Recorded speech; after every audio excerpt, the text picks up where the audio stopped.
Welcome to Spirits Podcast, a boozy dive into mythology, legends, and folklore. Every week we pour a drink and learn about a new story from around the world. I'm Amanda. And I'm Julia. And I'm Eric. And this is episode 284, Your Urban Legends. Dun, dun, dun. Folks, here's what just happened to me. I was out walking the boys. Lovely second or third really nice day that we're probably going to have for the remainder of the summertime season. And I was like, I'm going to get the mail. Put in the mailbox myself, by the way. Oh, look at this homeowner right here. I went in there and I grabbed the mail. And you know what was on the mail? A spider. Yeah. Oh. I mean, just a little fright before our Urban Legends episode for me.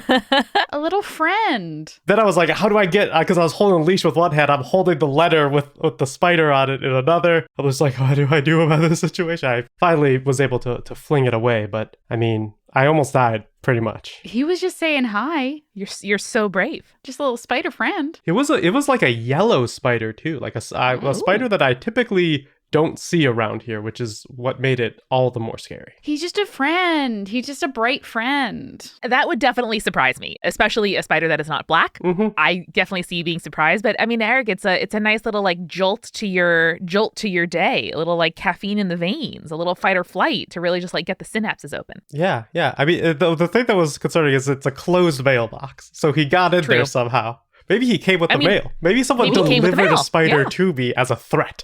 It's possible. Very possible. Or a little present, because the spiders will make sure there's no like mosquitoes or nasty flies in your house. That's true. Yeah. I mean, I'd go about it a different way, but I appreciate the thought from the spider. I stand by it. Spiders are friends. Whenever I see spiders in my house, I go, thank you, pal, because the only thing I detest is mosquitoes. Yeah. We have a spider that every spring shows up at our back door. Aw. Called Joe. Aw. And we have to move him because he makes a big web and Kelsey can't get through the door to take the dogs out. You would think Joe would have learned by now.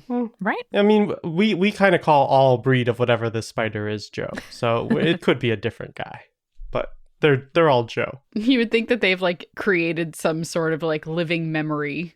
Like, even if it's not the same spider every time. Yeah, inherited, like, folklore. Maybe, Eric, again, maybe you're the cryptid. Maybe your dogs are the cryptids, and they're like, yes, every day at dusk. We've only been here for one fall season or one spring season so far. So maybe after a couple more years, they'll just move to a different window or something. They'll learn. That's true. But, guys, speaking of mail, I recently received my own little fright in the mailbox, by which I mean delight.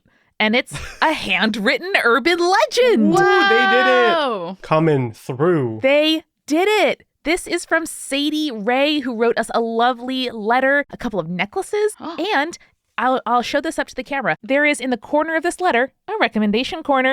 Adorable. Excellent. Adorable. This is for Nevermore, the Trials of Morrigan Crow. And Sadie writes, really fun twist on the chosen one trope, possibly gay, cute little goth girl, a lot of fun. Love it. Would you like to hear the urban legend that Sadie snail mailed to us? Obviously. Of course. Fabulous. So this one is titled Secret Tunnel Miners with an O, like not of the age of majority, versus miners of Billy Elliot fame, and giving a bathroom ghost the finger. Oh, Sadie writes, hello, perfectly peculiar podcast people. So the universe told me to send this story in. I'm a relatively new listener, started listening after a friend recommended it to me last December, and I have been marathoning it ever since. Woo. I'd written the story out a while ago, but was hesitating to send it in. Then I heard Hometown Urban Legend episode 16, and a story came in from Hibbing, Minnesota. I am from Chisholm?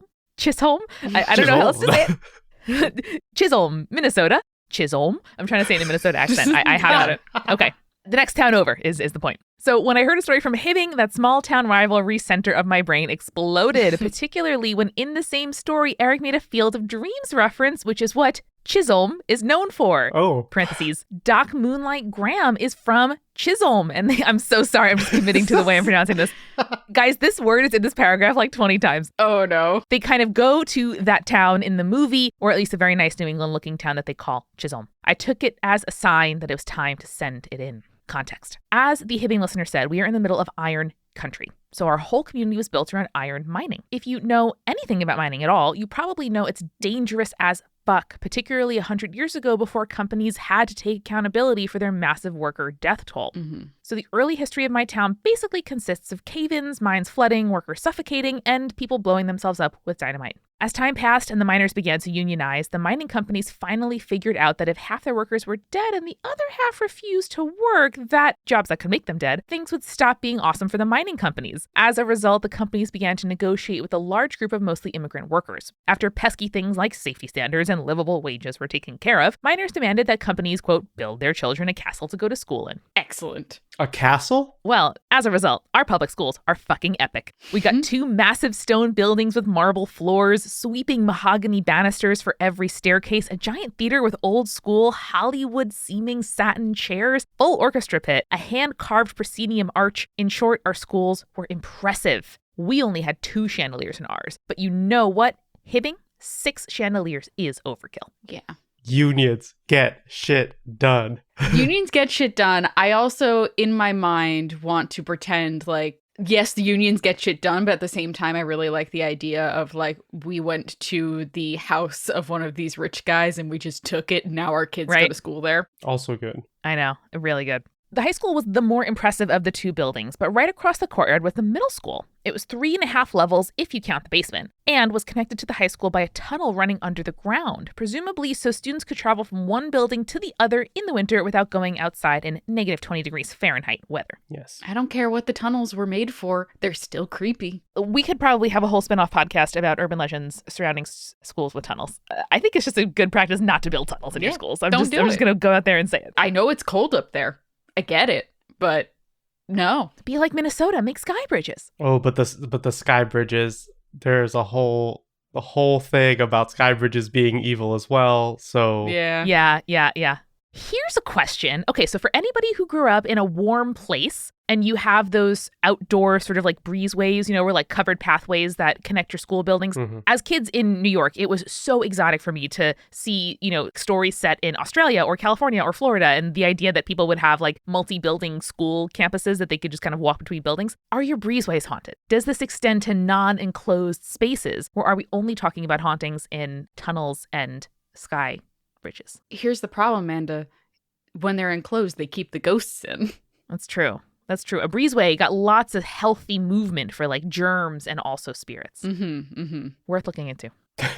Sadie Ray continues. However, in spite of the fact that the tunnel existed, students weren't allowed to use it. Now, it wasn't unusual for high schoolers to need to go to the middle school and vice versa because the cafeteria was in the middle school while the pool and band room were in the high school. So students were going back and forth multiple times a day. And because we lived in a post-Columbine world, the doors for each building were only unlocked at specific times. The time that high schoolers got kicked out of the cafeteria was about 10 minutes before the high school doors opened. And often middle schoolers would have to trudge across the courtyard after swimming classes. Admittedly, not that bad in September or May, but in any other month of the year, it was fresh hell walking 50 yards with wet hair in northern Minnesota. I'm extremely worried that this is going to end with a like, Matt leaves from math class at 12:50 p.m. and Susan leaves from science lab. Both are trying to get to the band room by 1 like who's I'm worried I'm about to enter a math word problem, and I am not prepared. It's a real fear. Sadie Ray continues, this begs the question, why couldn't we use the tunnel? It was right there. Wouldn't that be the easier and safer option? Well, the logical answer is probably like asbestos or some shit, but this is Hometown Urban Legends, not Hometown Logical Answers.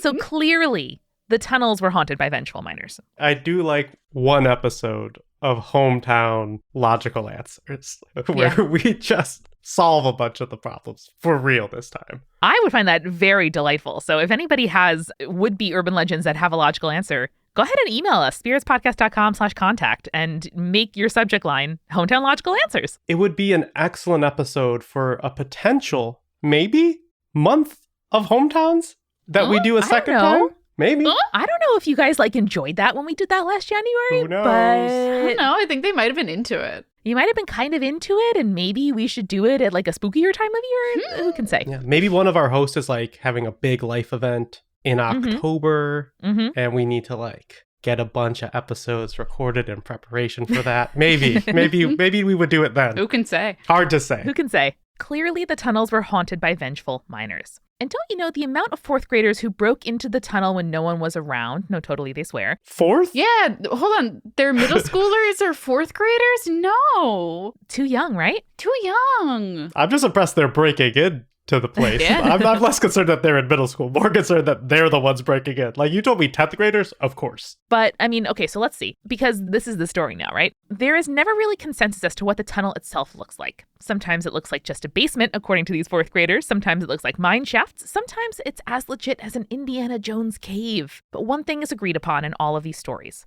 The tunnel was haunted by the vengeful ghosts of dead miners. They would chase kids with shovels and pickaxes like the headless horseman chasing Ichabod Crane. Luckily, the ghosts can't ever seem to follow the kid out of the tunnel, and are even so kind as to lock the door back up afterwards so there would be no proof the next day. Very thoughtful. This is what I was saying. Tunnels keep ghosts trapped. The tunnel was obviously a big source of stories, but the creepiest aspect of the middle school was the girls' locker room in the gym. Whoa. Now, as a young closeted lesbian going through puberty in the mid-2000s, Oh, you poor thing. I found locker rooms terrifying for a variety of reasons, but in this case, I wasn't the only one. Everyone, and I mean everyone, hated that locker room. For as nice as the rest of the school was, that locker room was like a dungeon. Everything was a dingy and grayish brown. Half the sinks didn't work, and most of the lockers were dented shut. It seemed like only half of the lights were ever on at a time. Just in case all of that wasn't Stephen King enough for you, the back of the locker room was a big metal door that was locked, bolted shut, and had steel bars welded across it. That feels right. Why? I feel like every high school has a door like that in the gym area. Yeah, I think there was a safe at the back of our administrative office, but that's normal. It always felt eerie by that door. Just looking at it made the hairs on the back of your neck stand up. Teachers straight up refused to talk about it, and you would get in trouble for even asking. Apparently, it was an old swimming pool that has since been cemented over because it's not needed anymore. And logically, again, there's nothing too weird about this. Pools are expensive, so having a separate pool for the middle school when the high school was just across the street isn't overly necessary, even though, it would be nice in the wintertime. But that did beg the question, if it was just closed off because it was expensive, why the overkill? I get cementing the pool in, that's a safety thing, but why weld the door shut and refuse to talk about it? Maybe they didn't actually cement it in, and so it's just a big hole in the ground, and now everyone's like, well, we can't let the children in there, and it'll be too expensive to fill that with cement, so let's just weld the door shut. Jim has some steel beams. I know I'm always bringing it up, but this is also kind of similarly a plot point in the hit Netflix German show Dark. So once again, it's good. Check it out. Watch Dark. Not you, Amanda. I know you're not going to. But the public, it's a good show. It's very good. I need to watch it like I watched Our Flag Means Death on a plane with Julia, one earbud in, watching me watch it, which feels like that would be a lot better. The best way to watch anything, in my mind. Yeah. So before Dark came out, these students came up with an explanation of their own. Okay. In lieu of a logical explanation, the students came up with our own story, which is, after swimming one day back in the 60s, a girl got shoved into a locker by one of her bullies and left there. Unfortunately, it was the day before summer vacation, so by the time they found her, it was too late.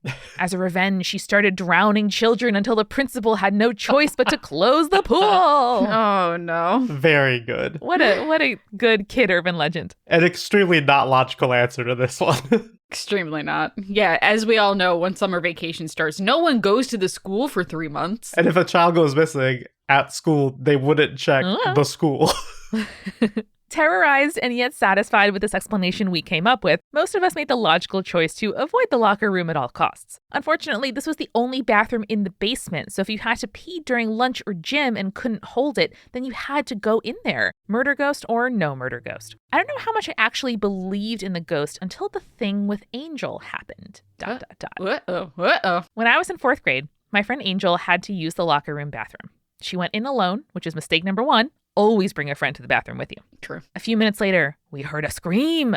Angel ran out, sobbing, cradling one hand with her other hand, blood dripping down her arm. According to her, she was leaving the stall when she felt someone shove her hard from behind. She tried to stop herself from falling by grabbing the door of the stall, but the door slammed shut on her hand and severed her finger completely off. What? Ooh. That almost happened to my friend Tim when he worked on a boat. I mean, on a boat, it's okay, those doors have to keep water out. Oh, yeah, exactly. A children's bathroom stall? Damn! Too much. Should not have the capability of severing any part of it. No. You'll all be happy to know that doctors were able to reattach her finger and she was fine. Excellent. That's amazing, by the way. Anytime I'm like, oh yeah, we can reattach a finger. Sure. Amazing. Great job. Here it is in a Ziploc baggie of ice. No problems. Damn. So it's actually able to reattach it. But Angel never went into that locker room again. Fair enough. Yeah, I don't blame Angel. And Sadie finishes by saying, I hope you enjoyed the stories. I'll definitely write again because I love collecting stories and I have a butt-ton of them, including but not limited to the haunted-ass resort I was raised in. We got to learn about that one. Yes. That's becoming too common. I know. Why is everyone raised in haunted hotels? It's becoming too often that people were raised in a haunted hotel. I love it. I need everyone who's raised in a haunted hotel show up for us. Tales from the bog that my mom was raised in. What? Please tell me more. The time I drunkenly tried to Ouija and the ghost started our garage on fire. And the time I convinced a bunch of preschoolers that a dragon almost blew our town up. Stay creepy, stay cool. Wild. Very good. P.S. I'm sure the Hibbing listeners are a perfectly nice person and it's not their fault. Hibbing sucks. And then P.S. There is here a slightly streaky meme from Avatar: The Last Airbender or Korra, I can't tell, that says Secret Tunnel. Secret tunnel. Thank you, Sadie. And if you want to send us handwritten urban legends, please do. Our address is at spiritspodcast.com. All right. How about we talk about some creepy talking dolls? Yay! Talking dolls? Talking dolls. Oh, I'm in. So this is from Felix, and he writes, Hello, my spooky friends. My name is Felix, and I'm a 27-year-old guy from Sweden. I have wanted to send in one of my spooky stories for years, but I never was able to decide which stories to share with you because there are so many. Seriously, I grew up in a very spooky family. Like horror movies, books about paranormal phenomena, and actual seances were a big part of my life growing up. And my stepmother is a professional medium plus healer. So I have quite a few stories to tell, as you can imagine, but I'm only going to focus on one for now. So when I was a little kid, I desperately wanted an amazing alley doll. In parentheses, not to encourage stereotypes here because all kids should play with whatever toys they want. But yes, I was very, very gay. If you don't know or don't remember, the Amazing Alley doll was this big doll with long blonde hair and blue eyes that blinked and a mouth that moved when she talked. Amazing. Amazing. Allie, she's amazing. Every time you turned her on, she would say something along the lines of, Hi, my name is Allie. I'm going to be your best friend. And then she would go on to list the different activities you could do with her, like having tea parties and creating stories. Anyway, when I was about 8 or 9, I got an Amazing Alley doll for Christmas and I was over the moon. There's a photo of me from that Christmas sitting with my 2 older sisters dressed in my brand new white and silver striped pajamas, holding the doll and grinning maniacally with glowing red eyes because of camera flash, not because I'm a demon. What a perfect picture. What an era. What an era. I wish I could have sent you the photo, but it's probably somewhere in an old family photo album in my parents' attic or something. I was truly over the moon, but when it was time to go to bed that night, I felt a little bit creeped out by the doll, so I put her back in her box and leaned the box against the foot of my bed. As I was trying to fall asleep, I kept getting these images in my head of her crawling out of her box and staring at me in my sleep. This wasn't unusual for me because ever since I saw the film Poltergeist at 6 years old, I spent the rest of my childhood thinking that my toys would come alive at night and try to kill me. Anyway, a few years went by and eventually I stopped playing with the doll. When I was about 12, me and my siblings switched around our rooms a bit and I took over my older brother's bedroom where he had apparently been experiencing a bunch of creepy shit, like his television turning on and off at night and voices calling his name and trying to wake him up. I wasn't that worried though. I was just happy to have my own room. Did you guys ever share rooms with your siblings? Yeah. I did not. Amanda, what was the experience of like getting your own room like once you got it for yourself? So Connor and I shared a room until the twins were born and my parents like expanded the house. So I was very excited because we like walked on the sort of studs of the house as it was being like putting an addition on. And my dad was like, look, Amanda, like you can kind of choose, you know, one of these 2 rooms because I was the oldest. And so one of them was on the front of the house and one of it right next door was in the back of the house. And he described the backyard to me as overlooking the backyard. And I was like, oh, fuck yeah, man. And I pictured like a glass-bottomed boat. I thought for certain this room would be sticking out over the back of the house. I was 5 years old, over the backyard. And when my parents walked me up and they were like, ta-da, look, Amanda, the sheetrock's in. This will be your room. I was like, What? I was so pissed. Excuse me? Brian, I demanded a glass floor in my room. What is this? I love that. I know. It was a little bit lonely at first, and there were also new babies at the same time, so like lots was happening, but it was definitely, it made me feel very grown up. But I did miss sleeping with Connor, just over the bookshelf. Oh, well, apparently Felix was very excited about having his own room as well. That was fucking awesome, dude. Yeah. It was very, very big girl steps. I think got a new bed. Yeah. Even though I hadn't played with my amazing Allie doll in ages, I still had her in her box under my bed, and the box came with me and was placed under my bed in my new room. One night, not long after I had switched rooms, I was just about to fall asleep when I heard it loud and clear. "Hi, my name is Allie. I'm going to be your best friend." The doll went through the whole long greeting that she said every time you turned her on. I could even distinctly hear the mechanical sound of her mouth moving. I remember my eyes flying open and just laying there in the dark, waiting for her to stop speaking. I don't know how, but I was eventually able to fall asleep. I pulled out the box from under the bed the next day and cut away all of the tape so that I could open it again, because I had taped the box shut a couple of years earlier when I was sure that I was no longer going to be playing with her. I took the doll out and found, to my horror, that the battery wasn't even inserted into the slot in her back. It's always the case. The battery's never there. Needless to say, that doll did not spend another night in my room. I shoved her back into her box, taped the box shut again, and put her away in the attic, like I should have done a long time ago. I did have several other spooky experiences in that room, but nothing as terrifying as that thing with the doll. I really hope you enjoyed this, and I will hopefully return with some more stories in the future. Stay spooky, Felix. Thanks, Felix. Very good. Well, when we get back from our refill, I have a little story that's kind of a follow-up to an email. Oh, my favorite.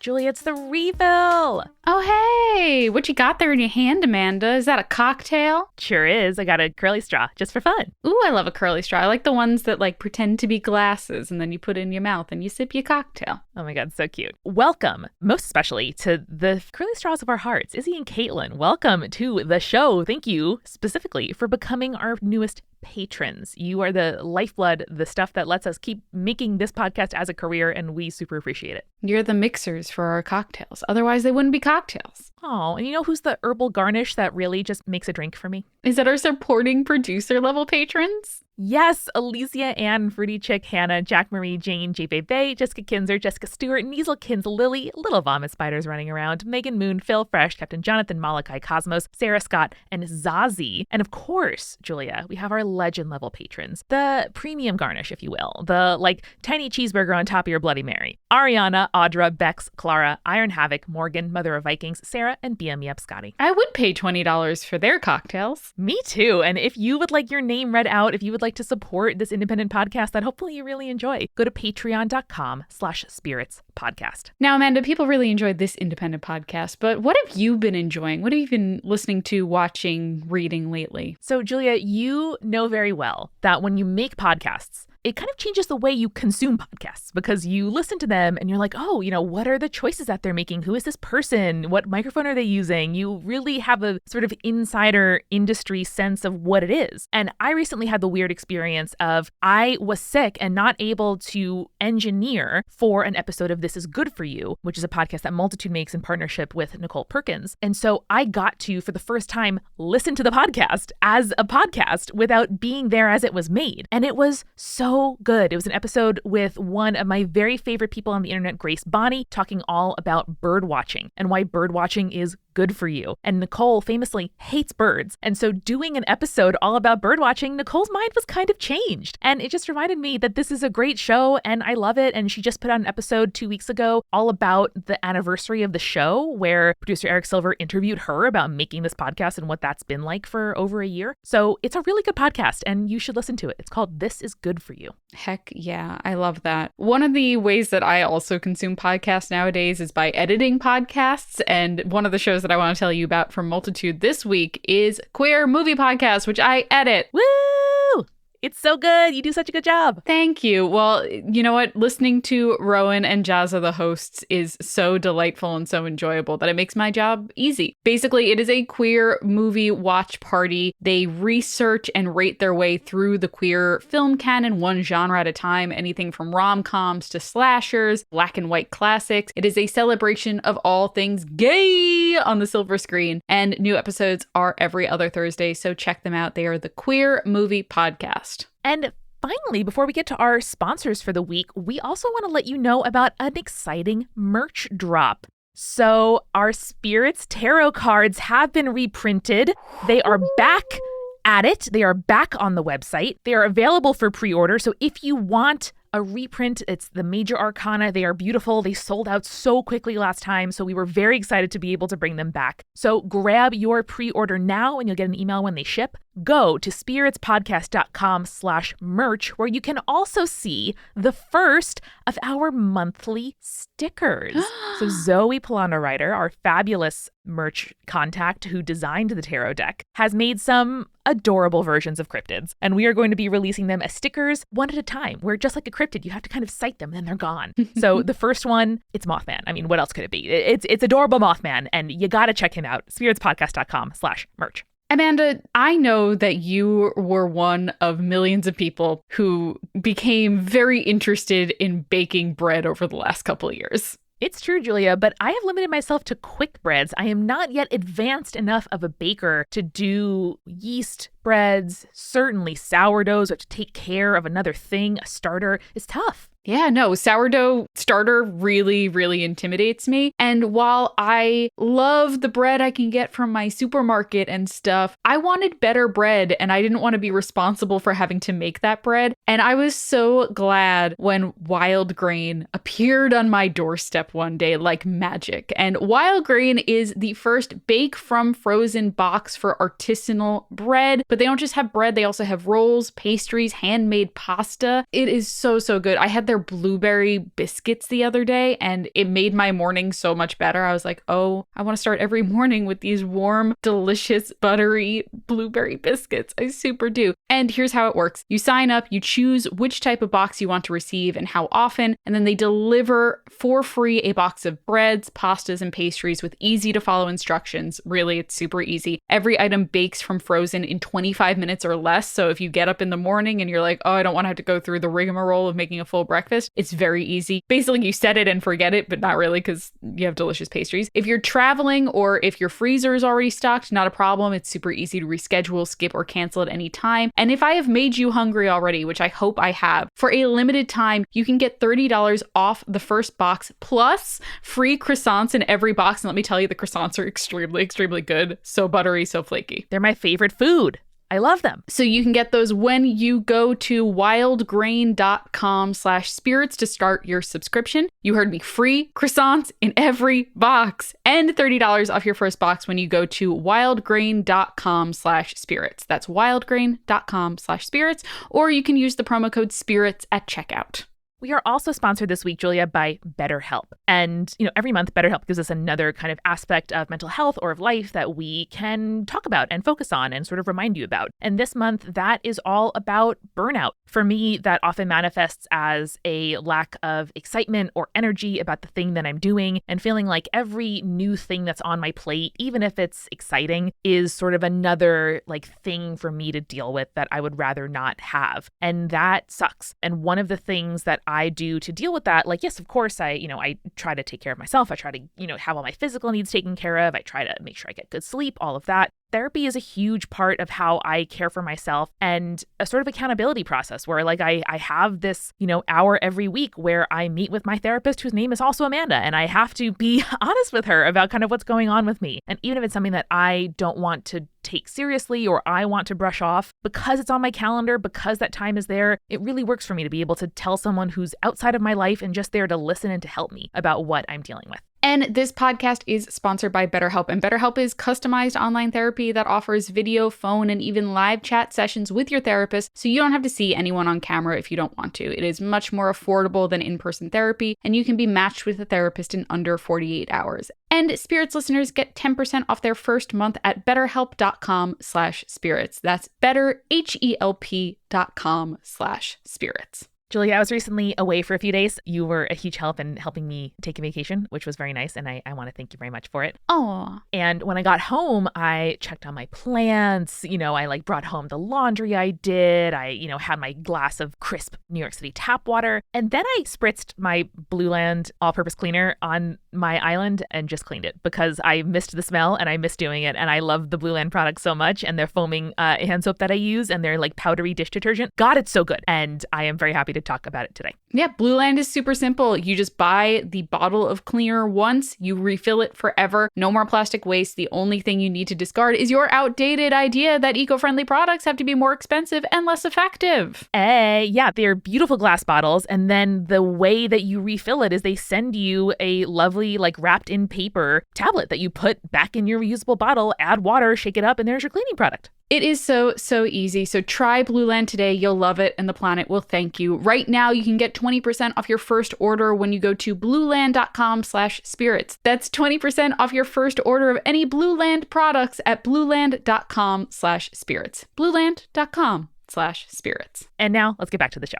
All right, everybody, spring has sprung. It is nice and warm outside where we live, and the summer beers are on the shelves. So what have you been drinking recently? So since I moved, I have been frequenting the Blue Point Brew Pub here in Long Island, and they just put out a beer that is a joint collaboration with the Donut Project. Oh, damn. And it is a incredible lemon kettle sour beer, and I am obsessed with it. It's so delicious. Sounds so good. I love the Donut Project. They make some great stuff. I don't know about the Donut Project. What is the Donut Project? Is it like a donut place around there, I assume? Yeah. Yeah, it's like a local donut place. Yeah. I've pieced all the clues together. It is so amazing. Eric's been going there for years and has a black hat with a red donut with the bite taken out of it. And it's the hat that I think he gets the most compliments on. Because it's a great hat. Great hat. Me and Amanda have shared many a bottle of Bullet whiskey. True. They now make, this is a recommendation for our listeners and for Amanda, some pre-made stuff. Ooh. So you can just get Bullet Manhattans or Bullet Old Fashions. They're already made. They're already in the bottle. Good to bring to a friend's house for a cookout. Don't have to worry about all those ingredients. Love it. I tried the old fashioned one. Pretty good. Pretty good for a cocktail in a bottle, I'd say. And we just had a friend visit recently from Charlottesville, Virginia, and brought with her some seasonal Bold Rock cider, which is among my favorite ciders ever. This was the blackberry flavor, which I've probably recommended on the show before, but it is so springy and delicious, and I highly recommend it. That sounds delicious. Yeah, it's so good. So, Eric, you mentioned that you have a quasi follow-up, which I love and has its own tag in our inbox, by the way, of where we get our urban legends into. We love it so much. So why don't you tell us all about it? So this story, surprisingly, I didn't realize what Julia's pick was for her email. This story is also from Felix, but it also is kind of a follow-up to previous stories we've told. So we've got a kind of double follow-up, a follow-up to the email Julia just read, and a follow-up to a concept we've discussed many times on the show. So this is just kind of a double Felix episode. So Hell yeah. So Felix starts their email with, I recently wrote in to tell you my scary childhood experience with my amazing Ally doll, but after listening to your latest Urban Legends episode, I had to get in touch again. Like 7 minutes ago, Felix. That's how recently you wrote in. In the episode, you talk about how one of the worst things a ghost can do is blow into your ear. And I'm here to tell you that ghosts have been blowing in my ears for pretty much my entire life. No. Damn, Felix. I can't remember when it started, but for as long as I can remember, I've sometimes randomly felt as if something is blowing in my ear. For many years, this would happen at least once or twice a week. It would feel exactly as if a real person was standing right next to me and blowing directly into my ear. I would literally feel their breath against my skin. I never understood it, and I never told anyone about it. Damn. When I was 13, my parents invited a professional medium to our home for a group seance, which I was allowed to attend. What cool parents, by the way. Yeah, Wow. that slaps. We were quite a large group, and we sat on chairs in a circle around the medium. I never expected her to turn to me because my stepmother had told me before the seance that mediums usually didn't share a lot of information with someone as young as me. But she did turn to me, and the first words out of her mouth were, "You've been feeling like someone is blowing in your ear." What the fuck? Wow. That's pretty specific. That's a swish right there. That's a Yeah. 3-point swish with that call. Nailed it. Yeah, it is. My mind was blown. She told me the blowing in my ear is just the spirit's way of making me aware of their presence, or in some cases, their way of trying to get my attention because they have a certain message for me. I'm just saying, there's better ways of getting someone's attention or letting them know that you're there other than breathing weirdly into their ear. I was just gonna say, Yeah. but is there? And then I realized I am the one that I think said, like, this would probably be the worst thing. So, like, Yes. I'm all over the place with my opinions on this in this situation. I'm just saying, like a lot of the other things ghosts do is quite scary. This is just creepy. Yeah. So I don't know. You either get a real creepy way of a ghost contacting you, or a very scary way. You just like knock on a wall, you know, that's not as creepy. That's true. Then you'll think, well, your house is falling apart, and that's no good. Who knows? Fair. As the years went on, I developed the ability to sense when the blowing in my ear was just a friendly hello, or something more important, or even something less friendly that needed to be removed. I want to know like what the difference was. Was it like the intensity of the blowing or is it the rhythm of it? What's happening there? The rhythm of it. That I don't like.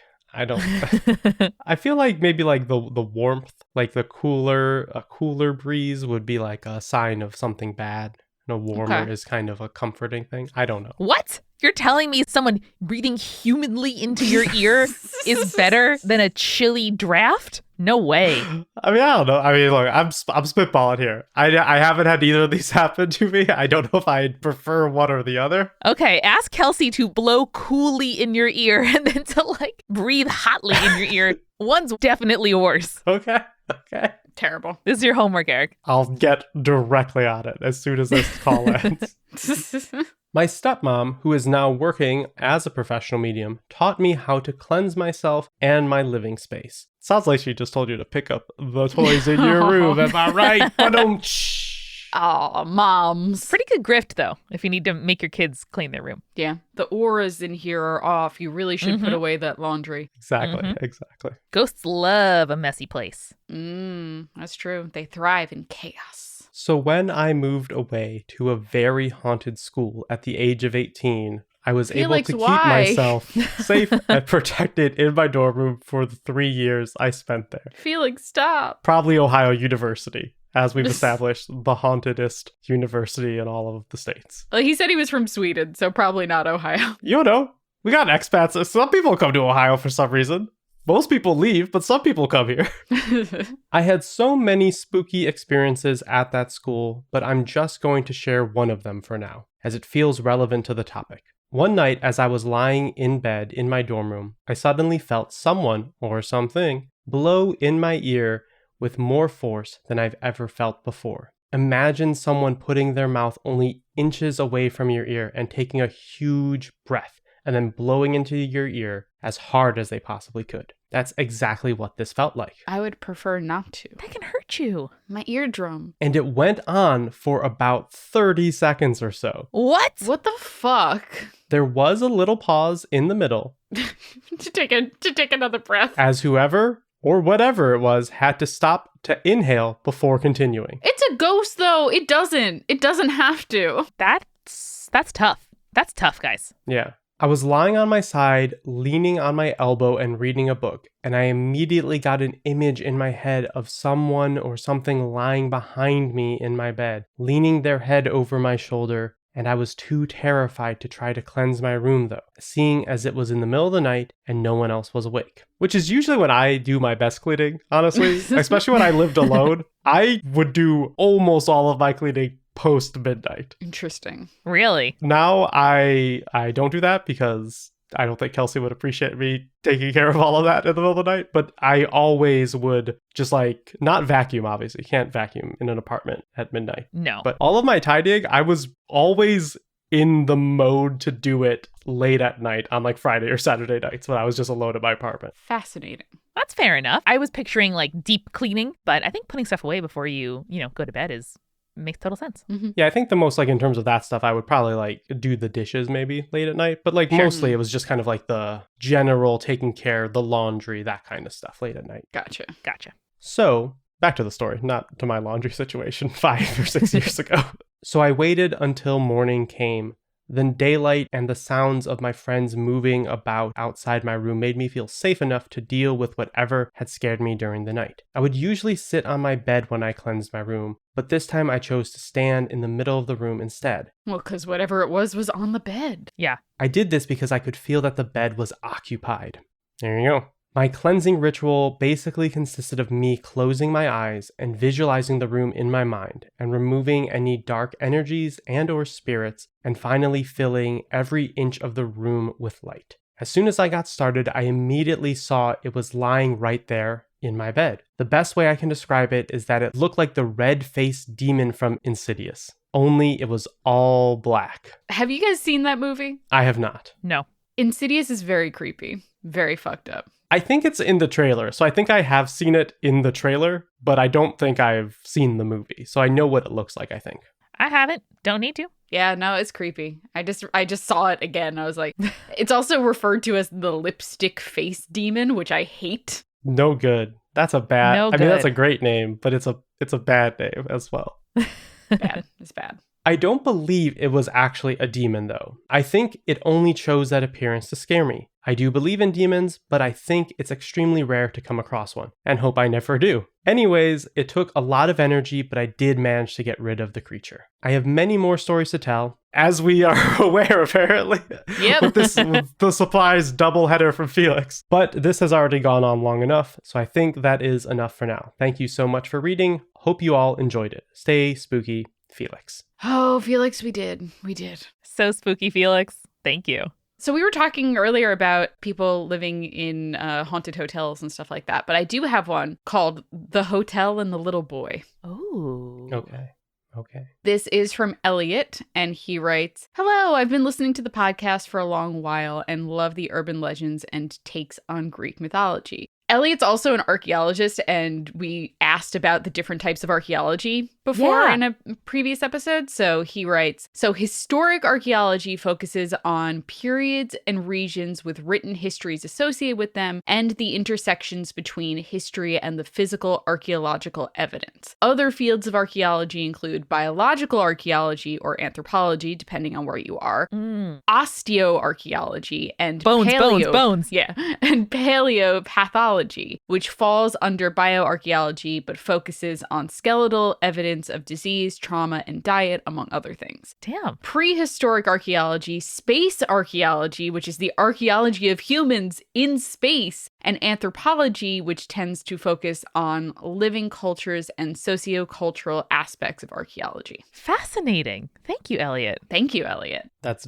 very helpful. I can't believe that space archaeology is a thing now. That's wild. I love that. So cool. Now, Elliot gets into the meat of the story, which is, now, this isn't a story from my hometown, but it is my family's favorite ghost story because it happened to my dad. When my siblings were little before I was born, my family went to Yosemite National Park and stayed at this old hotel. My sibling must have been about 2 years old at the time, my sister around 6, and they were particularly attached to their baby blanket. One night, my dad woke up, he's a very light sleeper, and saw a pale light in the room my siblings were sleeping in. He got up, but when he went to check on my siblings, the light was gone. But now he saw the same light coming from the hallway. He went back to bed thinking that it must have been from the hallway lights. No big deal. The next day, they woke to find my siblings' blanket had disappeared. My parents checked everywhere, even asked housekeeping to check to see if it had gotten mixed up with the laundry. Nothing. My sibling was distraught, but there was nothing left to do.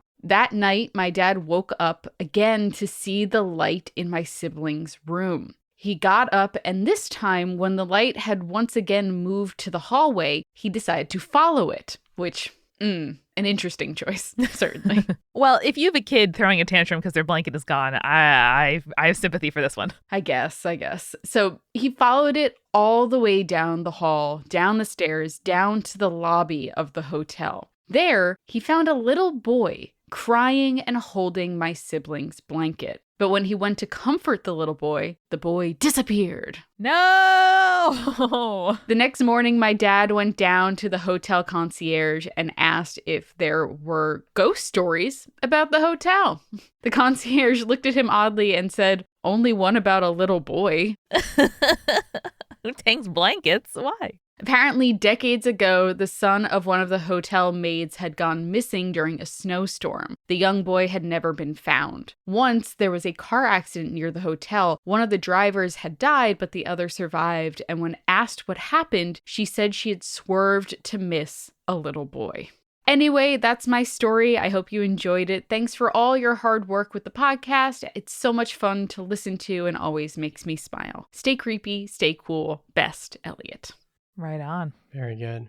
Very good. Little boy, you can't steal from other people. That's not fair. I also have a follow-up email that I would love to finish this episode on. Ooh. Alrighty. We love follow-up. Thank you, everybody. This is from Deanne, who titled her email, "Why You Should Know Where Your Bones Come From." Urban Legends 52 follow-up. You should know where your bones come from. Yeah, I know where my bones come from. Deanne writes, "Hey Spirits 3, wanted to follow up about your Urban Legends 52 discussion about bone grafts. In late January, I had to get a tooth removed and a bone graft put in with no word of what type of bone graft I was getting. It's a cadaver! When I was talking to my pastor about it, she mentioned a friend of hers had the choice between cadaver or animal bone. I was like, I did not get a choice."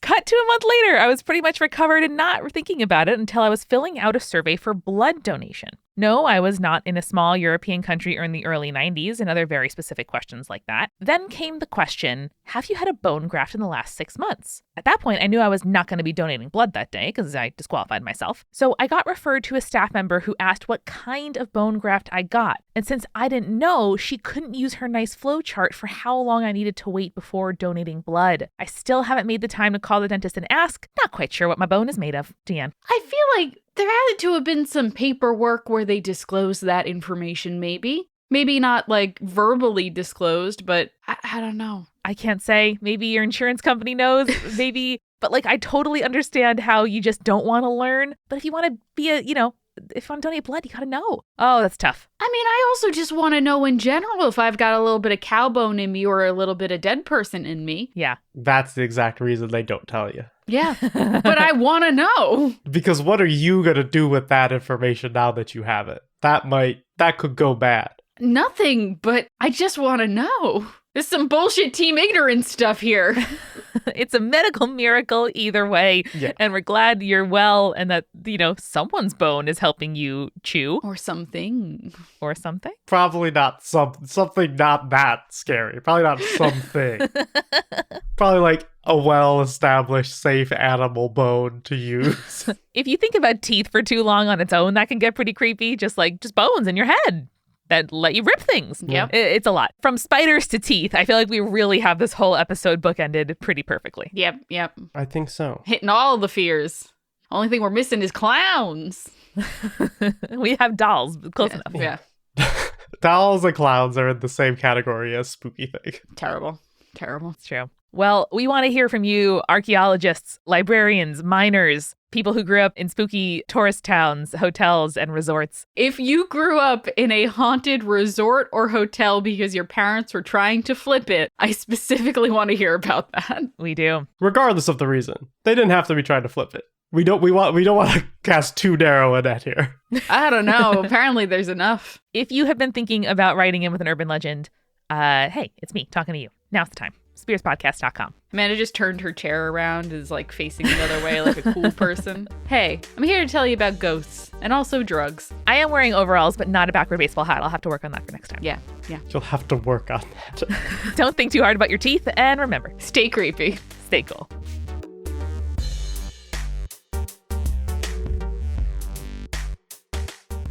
Spirits was created by Amanda McLaughlin, Julia Shafini, and Eric Schneider, with music by Kevin MacLeod and visual design by Allison Wakeman. Keep up with all things creepy and cool by following us at Spirits Podcast on Twitter, Instagram, Facebook, and Tumblr. We also have all of our episode transcripts, guest appearances, and merch on our website, as well as a form to send us in your urban legends and your advice from folklore questions at spiritspodcast.com. Join our member community on Patreon, patreon.com/spiritspodcast, for all kinds of behind-the-scenes goodies. Just $1 gets you access to audio extras with so much more, like recipe cards, both alcoholic and non-alcoholic, for every single episode, director's commentaries, real physical gifts, and more. We are a founding member of Multitude, an independent podcast collective and production studio. If you like Spirits, you will love the other shows that live on our website at multitude.productions. Above all else, if you liked what you heard today, please text one friend about us. That's the very best way to help keep us growing. Thanks for listening to Spirits. We'll see you next week. Bye.